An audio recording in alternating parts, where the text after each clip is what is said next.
عليكم ورحمة الله وبركاته. جرجرت الشمعة كفوني إلمان رومك عليوني في جرجرون إدل أدنى رتركم تاني بكنا جات هاتني ربي الساعة يوم جتن تاني إسنجه أني تموتو بي أورد تموتو مف ماتي تادن هند كيسنو هدو جلتوما ورجنا هراء تاني سكوت تاني تدولا ما ماتي كيتا سبسكرايب لايك شير كتشون دكتنا ورماتي كيتا تنامو لايك يروندا تاس من جنها يوغا في قواتن كومنتي جلتي قافدا وانتن قبدي دفي هذا جيتشوتا حيوتا أورومو جرا متى دورين كي جيتشوتا حيوتا أوروموتي أسو مرة اتي ايقل جيتشولا توقفاني gara feetan nu geessa dubbiin garaa nu baate garaatti deebitee jirti kan achi faana feetanuu nu godha akka feetanuu nu godha ni dandeessu jedhe Adam Saaddo. Lammaffaan abjuu koo ijoollee Oromoo maatii hunda keessa jiruuf mana hundatti argamanii fi kitaaba afaan Oromoo isa ittiin barachuu danda'an uumuudhaaf jecha toltuu tufaa. Sadaffaan abbaan daadhii dhugeef ilma afaan hin urgaa'u jecha Oromoo. Arfaffaan abbaan iyyatu malee ollaan namaa hin birmatu jecha Oromoo. Shanaffaan abbaan osoo muka dhaabuu yoo du'e ilmi osoo muka kunuunsuu yoo du'e ilmi isaa osoo mukicha nyaachaa du'a. Hamaas ta'uu gaariis gatii hojii ofii argachaa hin oolu. Lataa Qananii. Jahaffaan abbatu of mara jedhee bofti hantuuta liqimsee jecha Oromoo.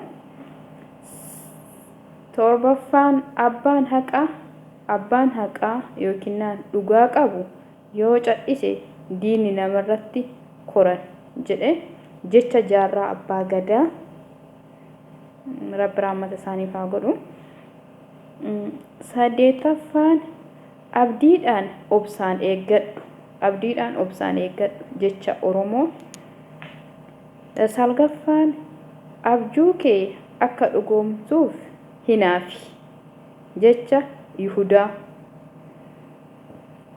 Kurnaffaa abjuu bara beelaa biddeena jetti jecha Oromoo.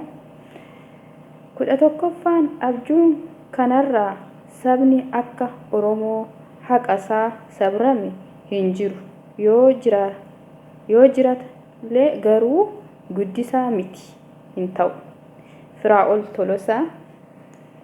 Jecha Firaa'ol Tolosaa.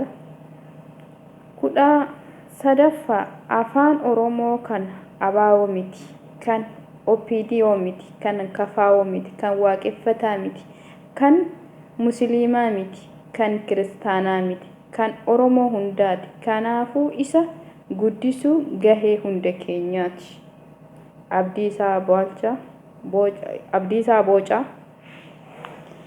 14ffaan afaan dubbii bare bulluqa alaffata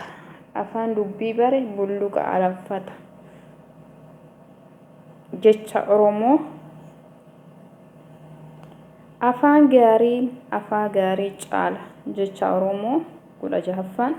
17ffaan afaan hamii bare utubaatti hasaasa.